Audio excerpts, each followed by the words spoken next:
Salut à toutes et à tous, c'est Vic, j'espère que vous allez bien, bienvenue dans cette nouvelle review d'animé en Blu-ray. Je vous le dis tout de suite, aujourd'hui nous sommes face à un animé des plus classiques, des plus connus de ces 15 dernières années quand même, ça faut quand même l'avouer là-dessus.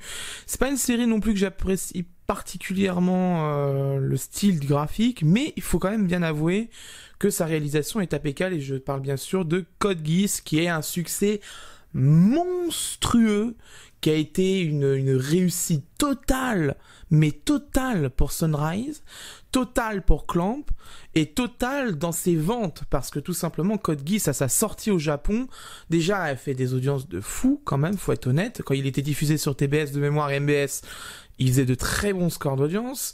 Aux États-Unis, quand il est arrivé en DVD puis en Blu-ray, il a fait de très bonnes ventes.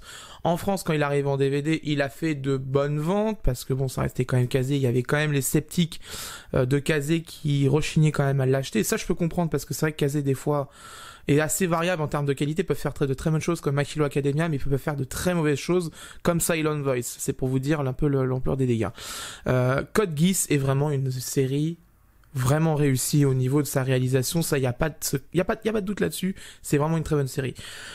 Les coffrets DVD étaient sortis à l'époque chez Kazé, bien sûr en SD, 576 pixels de hauteur maximale, en PAL, en 25 fps, donc avec un speed-up au niveau de la piste audio, ce qui faisait chier les plus pointilleux d'entre nous au niveau de la qualité.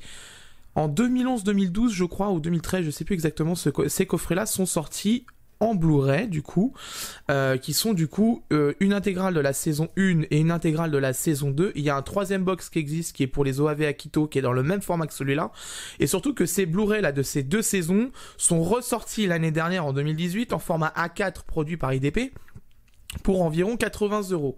Donc le mastering vidéo est commun entre cette édition-là et celle en A4, c'est la même. J'ai eu la confirmation par mal de personnes en MP qui me disaient que très clairement c'était les mêmes fichiers dedans. Mais par contre, le package n'est pas le même. Le coffret A4 a un livret beaucoup plus grand que là, celui-ci est plus petit. Après, le contenu, je peux pas savoir. On m'a pas filé de photos du contenu du livret de l'édition A4. Moi, j'ai que cette édition-là. Je vais pas reprendre l'édition A4 pour refaire une review et je pourrais pas revendre cela du coup. Donc voilà. Donc je vais vous présenter cela. Si vous voulez vous fier à la qualité vidéo, vous pourrez. Par contre, pour le contenu, vous serez en surprise si vous l'achetez en édition A4. Donc, coffret assez taille standard. Si vous connaissez les box All the Anime, vous n'allez pas être dépaysé parce que tout simplement, c'est les mêmes. C'est la même taille, même épaisseur. C'est une taille standard. Hein, donc voilà, vous voyez, c'est globalement plutôt réussi, c'est plutôt joli. Après, comme d'habitude, et ça, vous voyez, Kazé, ça faisait des années qu'ils utilisent ce système. La bande bleue en haut, c'est immonde, vraiment. En plus d'ailleurs, on peut noter un changement au niveau du logo de Kazé. Regardez, celui-là, il a une plus grosse bordure rouge que celui-là, il en a une moins. Vous voyez, c'est pour vous dire qu'il y a eu des petits changements entre les deux saisons, c'est assez drôle. Illustration plutôt jolie. Ça reprend le logo de la série refait en version Romanji, du coup, parce que la version japonaise est en caractère japonais. Là, elle a été faite en Romanji, c'est la bonne typo, en plus, c'est la bonne police d'écriture. Là-dessus, franchement, niveau design, c'est plutôt pas mal. Alors, au niveau des caractéristiques techniques.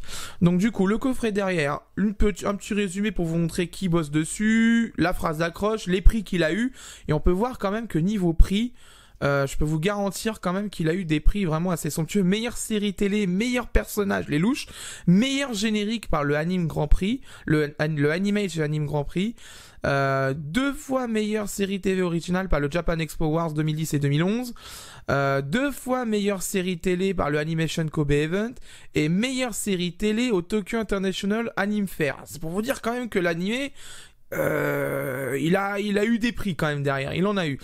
Un résumé un peu du speech de Code Geass, les informations techniques. Alors, nous sommes face à 2 Blu-ray, et là on va commencer à rentrer dans les choses qui fâchent. 2 Blu-ray, c'est-à-dire qu'il y a entre 12 et 13 épisodes par disque. Ce qui fait que la vidéo est environ à 12 mégabits par seconde sûr, parce qu'il y a les bonus. Il y a les bonus dans les vidéos, donc ça réduit encore, mais c'est surtout que, regardez, ils ont mis la VF, la version originale, et la version allemande en piste audio, en PCM, ce qui fait que ça réduit la possibilité de mettre quelque chose là-dedans. Et surtout que le premier épisode, ils ont mis aussi la piste commentée par les, je crois, le staff. Ils ont mis la piste commentée traduite. Donc je peux vous dire que là, il reste vraiment plus beaucoup de place dans le Blu-ray. Et ce qui pénalisera sûrement la vidéo, ce qui va s'apparaître par deux choses. Soit la vidéo va pixeliser, soit la vidéo va être floutée pour éviter la pixelisation. Mais du coup, on va perdre en netteté. Et ce qui était le gros point fort du Blu-ray japonais, parce que je vous rappelle que Code Geass, à sa sortie, était un des rares animés, hein, je vous mets le copyright, vous voyez, 2006, et déjà en 2006, Code Geass était déjà produit en HD. Il n'était pas diffusé vraiment pleinement en HD à la télé, parce que la diffusion HD japonaise commençait timidement à faire son pointé sous le bout de son nez, mais Q-Tech, le laboratoire vidéo qui a fait le Masters HD, l'avait fait de manière très propre. Il était sublime ce Masters, et pour avoir vu le Blu-ray japonais, je peux vous dire que c'est une bombe. Quand on voit l'année de production de l'animé et qu'on voit la qualité du Blu-ray, on se dit putain c'est chaud quand même, ils ont fait vraiment un truc vraiment cool. Donc voilà, donc c'est un peu dommage, je sens qu'on va être déçu sur ce point, mais bon, on verra, on peut laisser le bénéfice du doute. En bonus, il y a des bonus, un livret de 144 pages, des commentaires audio, les drama pictures, bon bref, il y a des petits bonus, c'est plutôt sympathique. Sur la saison 2, c'est la même chose. Ils ont juste changé un peu la couleur parce que du coup le code couleur de la série est plus le même. Vous voyez, on a exactement les mêmes caractéristiques techniques, à peu près la même durée. Non, on a moitié moins de bonus du coup. On a le même livret, les commentaires audio et les drama pictures comme d'habitude. Donc voilà. Donc ça va être un peu problématique, je vous le dis. Si la mise au point veut bien se faire, voilà, merci. Ça va être un peu problématique, je vous le dis, parce que Code Geass, c'est un animé qui est assez net de base. Même s'il a été produit en 2006, il a été produit en HD. Donc c'est pour vous dire. Donc voici le coffret Amaray. Vous voyez, c'est des Amaray qui sont dedans. Amaray, c'est les boîtiers bleus pour les Blu-ray. C'est pour ça qu'on les appelle les Amaray. Pour Armor Ray pour l'oreille de Blu-ray. Donc voilà, donc l'illustration du Amaray. Donc ça, c'est le premier coffret, ça c'est la S1. Dedans, les disques sont les mêmes au niveau design, ça c'est un peu dommage par contre, mais bon, tant pis. L'illustration, voilà, hop, alors le livret, il est assez particulier parce que, voilà, il s'ouvre comme ça en fait, il s'ouvre comme un calepin, je sais pas, ou comme les chéquiers, vous savez les chéquiers qui s'ouvrent comme ça, que je déteste d'ailleurs parce que j'en ai un, il me saoule, pour ça je m'en sers plus d'ailleurs, qui sont assez chiants à déchirer, bah voilà, il s'ouvre de la même manière. Bon, dedans on a quand même du Cara Design, c'est plutôt sympathique. Donc voilà, il y a du Cara Design, il y a de l'interview, ça par contre c'est bien, il y a de l'interview et Sakase se fout pas de notre gueule. Il y a l'interview, il y a même beaucoup d'interviews, beaucoup de Cara Design, il y a vraiment beaucoup de choses, il y a pas mal d'anecdotes aussi. Il y a bien évidemment le résumé des épisodes, ça on n'y échappera pas, de l'interview, du Cara Design, des illustrations, il y a vraiment tout, des plans, des croquis, il y a vraiment énormément de choses dans ce livret. Je peux vous dire sincèrement, il y a vraiment beaucoup de contenu et je l'ai lu intégralement, c'est pour vous dire à l'époque. C'était passionnant parce qu'il y a vraiment des choses qu'on n'aurait pas imaginées, notamment certains choix qui ont été faits sur certains personnages qu'on se dit « Oh, ça a vraiment été mûrement réfléchi » et non, certains détails ont été faits vraiment à la dernière minute et c'est vraiment intéressant de le savoir.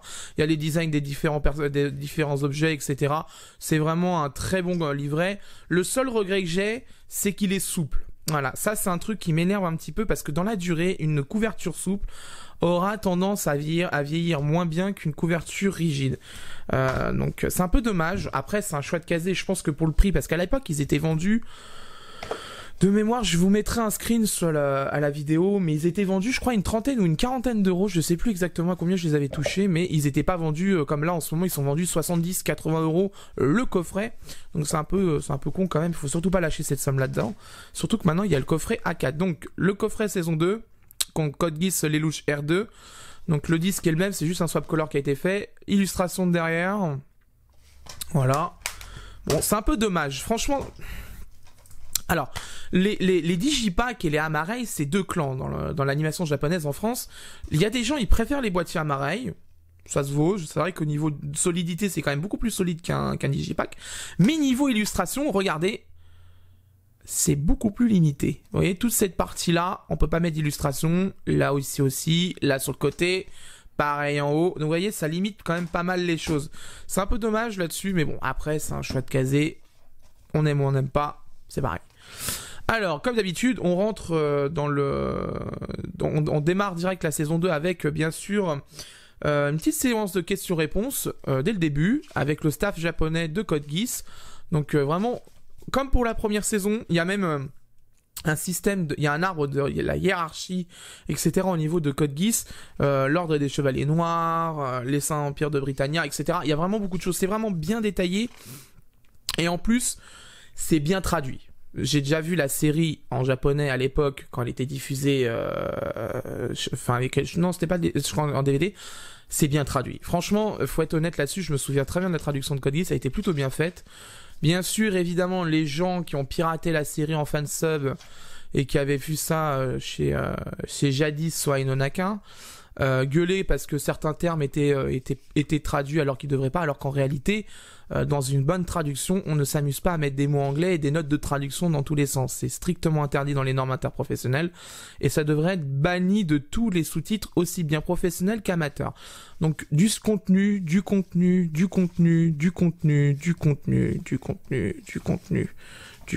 toujours du contenu.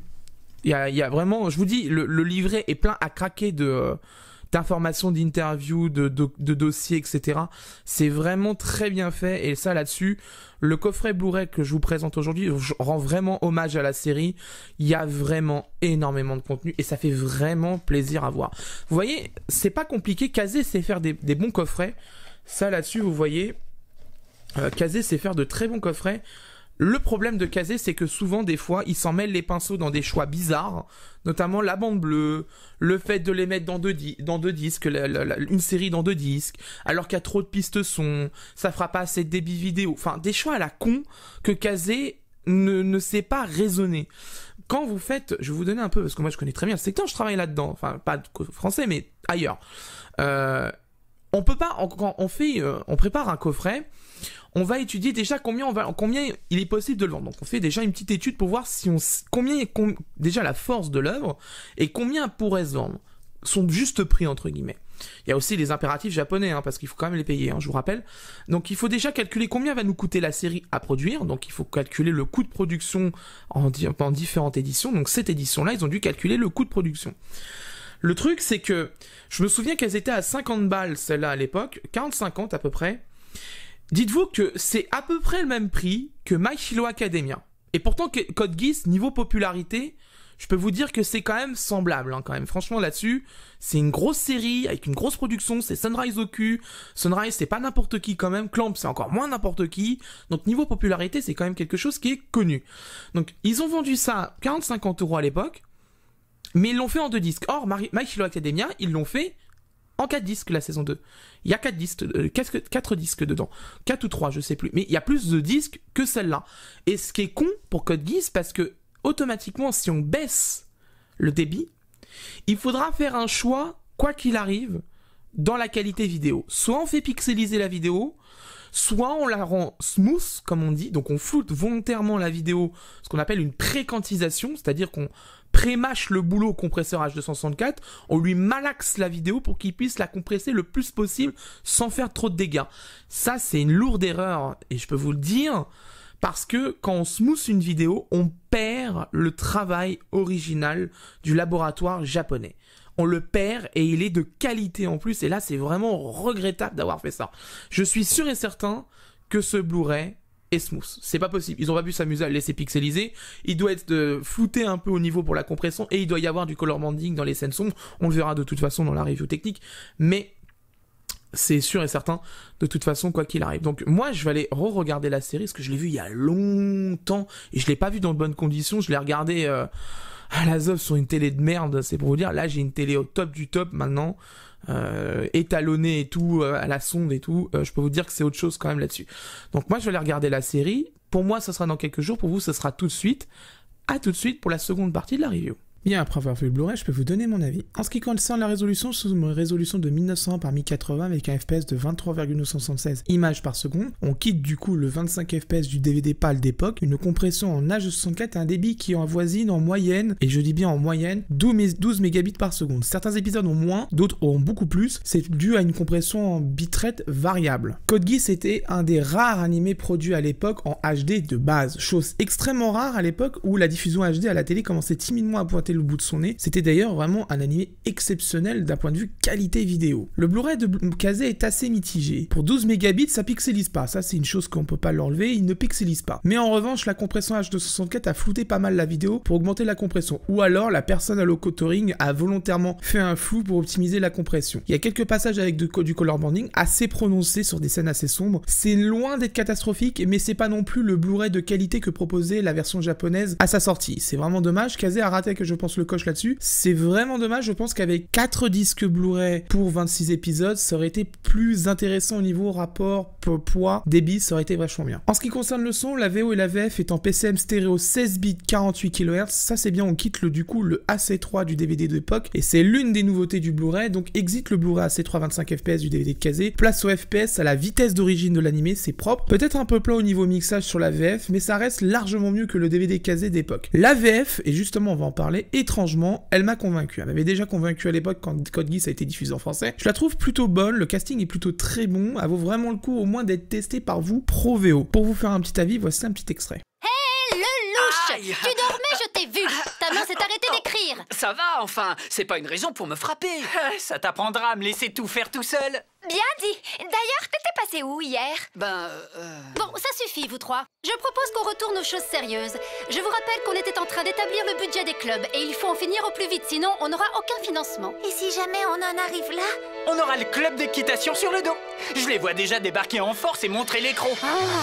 Rivals, je te rappelle que tu es au conseil des élèves et que tu as des responsabilités. Toi aussi, Minnie, tu sais, et tu aurais pu penser à nous parler de ça au moins un jour plus tôt. Non, un jour plus tard, ça aurait été mieux, comme ça on aurait laissé tomber. Ah oui, bonne idée, ça nous reposera. Allez, du nerf!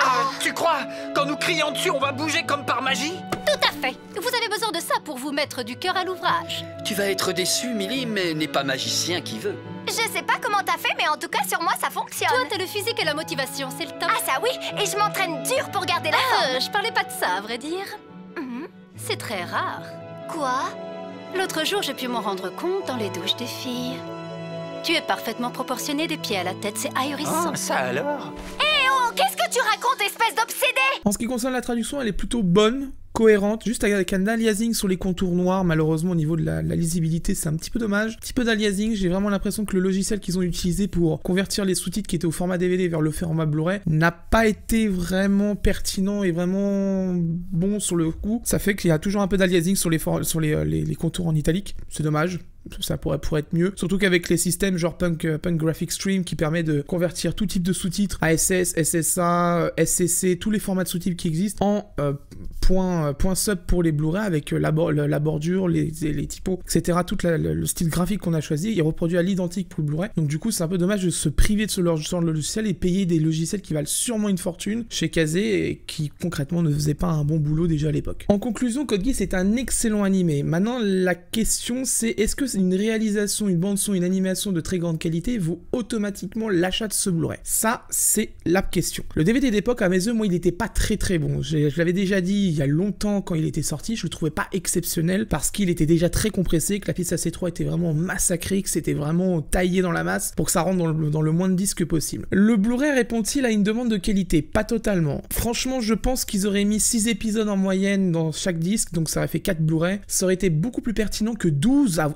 13 par disque, et ça c'est valable pour la saison 1 et la saison 2. C'est vraiment dommage parce que la rentabilité a pris le pas sur la qualité alors que le Blu-ray est là pour répondre à un besoin de qualité extrême. C'est dommage de vouloir faire des économies de bout de ficelle comme ça parce que concrètement Kazé avait largement de quoi faire des disques, 4 disques Blu-ray. Dans les Amaray, il y a moyen de caser 2 disques par boîtier. Donc c'est vraiment dommage, je pense que le mauvais choix a été fait. Maintenant, c'est à vous de voir. Il existe 2 versions du Blu-ray de Code Geass saison 1 et saison 2. La première, c'est celle que je vous ai présentée, qui sont en 2 coffrets séparés, mais qui sont vendus très cher parce que du fait qu'ils ne sont plus produits par Kazé désormais. Et la seconde édition qui est sortie plutôt l'année dernière, qui est l'édition A4 qui a été fabriquée au niveau de la boîte et du livret par IDP, mais les disques dedans et l'auteuring est le même, donc du coup la qualité vidéo sera identique. Ça va être un choix au niveau de votre vidéothèque, parce que tout simplement les OAV Akito qui sont sortis il y a quelques temps ont le format que je vous ai présenté en boîte, donc c'est-à-dire la boîte format comme les Blu-ray de All the Anime et ceux que je vous ai présentés. Donc si vous prenez le format A4 et vous prenez les OAV Akito, vous allez avoir un déséquilibre au niveau de la forme dans votre vidéothèque, donc du coup ça posera problème si vous êtes pointilleux au niveau de la collection. Si vous vous en branlez et vous voulez le moins cher en Blu-ray, vous prenez le coffret A4, il n'y a pas d'embrouille. De toute façon, tous les liens pour avoir les coffrets au moins cher possible sont dans la description et c'est Amazon actuellement qui est le mieux placé là-dessus. Voilà, c'est la fin de cette review, j'espère qu'elle vous a plu. Bon, concrètement, en ce moment, il y a quand même pas mal de ralentissement au niveau des arrivées de coffrets, hein. J'ai pas mal d'achats à faire en ce moment, notamment une gazinière, donc je vais la sentir passer, les 400 balles. Il y a normalement Maca qui va arriver. Alors malheureusement, je sais pas ce qui se passe parce que je pense que Timothy d'All the Anime est au festival d'Annecy, donc il m'a peut-être pas envoyé le coffret en temps et en heure, parce que je vois qu'il y a déjà des gens qui l'ont et pas encore moi, donc je pense qu'il a peut-être dû m'oublier, mais je le relancerai pour l'avoir. Il y a Re:Zero qui va arriver, il y a Dragon Ball Super partie 2 qui va arriver très bientôt, qui sort normalement, là on est le 15 juin, donc il va sortir le lundi. Donc du coup concrètement, bon, il y a des coffrets qui vont arriver, ça va prendre un peu de temps, je vous le dis, parce que bien sûr j'ai des achats à faire, j'ai du jardinage à faire, j'ai la maison à m'occuper, etc. J'ai pas mal de choses à faire en plus de mon boulot et en plus des reviews, donc du coup j'ai des journées assez chargées en ce moment, donc c'est assez compliqué à gérer. Il faudra qu'on discute, je pense, d'ici quelques reviews, peut-être même après celle-là je ferai une vidéo pour vous parler du financement des reviews, parce qu'il va falloir qu'on trouve une possibilité pour qu'on puisse financer les reviews correctement sans que vous ayez à dépenser un seul centime dedans. Moi c'est pas le but de vous demander de la thune parce que je déteste ça, donc ça sert à rien, mais qu'on trouve une solution pour vraiment financer les reviews correctement et de manière pérenne, parce que là franchement le budget review va prendre un sacré coup dans la gueule avec l'achat d'une putain de gazinière, et que là j'en ai vraiment besoin, parce que cuisiner avec un four qui ne fonctionne pas correctement, ça casse les couilles, donc du coup voilà, mais ça va venir de toute façon, les coffrets vont arriver petit à petit, ça prendra le temps qu'il faudra, mais ça arrivera de toute façon. Comme d'habitude, je vous le dis déjà tout de suite, le coffret de Re:Zero, bien sûr, bien évidemment, attendez un peu avant de le prendre pour voir ce que ça donne au niveau qualité vidéo. Je ne sais pas justement s'il sera mieux ou pareil que le premier, donc du coup, attendez un peu avant la sortie, même si la boîte est magnifique et que vous la trouvez sublime, etc. Si franchement le premier coffret vous a déçu et que vous ne voulez pas reclaquer 50 balles dedans, ce que je peux comprendre, hein, justement, même si vous êtes fan de Re:Zero, il y a quand même des limites, mais attendez un peu d'avoir une review pour savoir ce qu'il en est de ce coffret et que vous achetiez vraiment en connaissance de cause, et du coup que vous ne vous retrouvez pas bêtement avec le coffret qui est aussi dégueulasse que le premier, et donc du coup complètement déçu. Donc voilà, préférez l'attendre un petit peu. Donc voilà, c'est un conseil que je vous donne comme d'habitude, n'achetez jamais des coffrets vraiment immédiatement sur un coup de tête, c'est souvent comme ça qu'on est déçu, et c'est souvent comme ça qu'après qu'on regrette un achat. N'hésitez pas, si vous avez des questions sur ce coffret, de laisser un commentaire dans l'espace commentaire, il est fait pour ça. Comme d'habitude, restez courtois le plus possible, hein, bien sûr, c'est le plus important pour que le débat se construise le mieux possible. Quant à moi, je vous laisse, et d'ici là, portez-vous bien. Ciao.